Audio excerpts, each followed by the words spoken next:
সাম্প্রতিক সামরিক উত্তেজনার পর যুক্তরাষ্ট্র ও ইরান আপাতত একে অপরের বিরুদ্ধে হামলা বন্ধে সম্মত হয়েছে। একই সঙ্গে হরমুজ প্রণালী নিয়ে চলমান বিরোধ নিরসনে দুই দেশ আবারও কূটনৈতিক আলোচনায় ফিরতে রাজি। মঙ্গলবার বৈঠক হবে কাতারের দোহায়। হরমুজ ইস্যুতে একে অন্যের বিরুদ্ধে চালানো হামলা বন্ধ করতে রাজি হয়েছে ইরান ও যুক্তরাষ্ট্র। মার্কিন প্রশাসনের শীর্ষ কর্মকর্তাদের বরাতে এ খবর প্রকাশ করেছে যুক্তরাষ্ট্রের সংবাদ মাধ্যমগুলো। কাতারে আগামীকাল মঙ্গলবার আলোচনায় বসতে যাচ্ছেন ইরান ও যুক্তরাষ্ট্রের কর্মকর্তারা। বিশ্ব বাণিজ্যের জন্য গুরুত্বপূর্ণ নৌপথ হরমুজ প্রণালী নিয়ে বিরোধ নিষ্পত্তির চেষ্টা হবে এ বৈঠকে।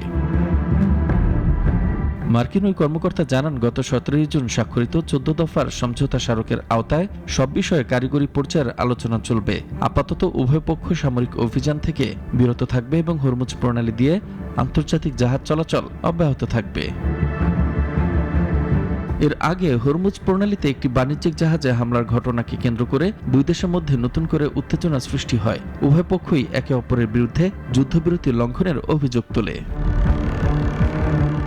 রোববার ভোরে ইরান, কুয়েত ও বাহরাইনে অবস্থিত মার্কিন সামরিক স্থাপনাগুলো লক্ষ্য করে ক্ষেপণাস্ত্র ও ড্রোন হামলা চালায়। এর কয়েক ঘন্টা আগে মার্কিন প্রেসিডেন্ট ডোনাল্ড ট্রাম্প হুঁশিয়ারি দিয়ে বলেন, ইরান যদি সমঝোতা না মানে তাহলে দেশটির অস্তিত্বই হুমকির মুখে পড়বে। ট্রাম্প সামাজিক যোগাযোগ মাধ্যমে লেখেন, একসময় ধৈর্যের সীমা শেষ হয়ে যাবে, তখন আমরা সামরিকভাবে কাজটি সম্পন্ন করব। যদি তা ঘটে তাহলে ইসলামিক প্রজাতন্ত্রে ইরানের আর কোনো অস্তিত্ব থাকবে না।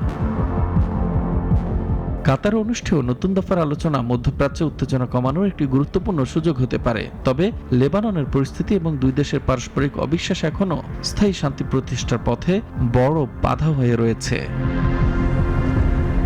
মুস্তফা কামাল তোহা, নাগরিক।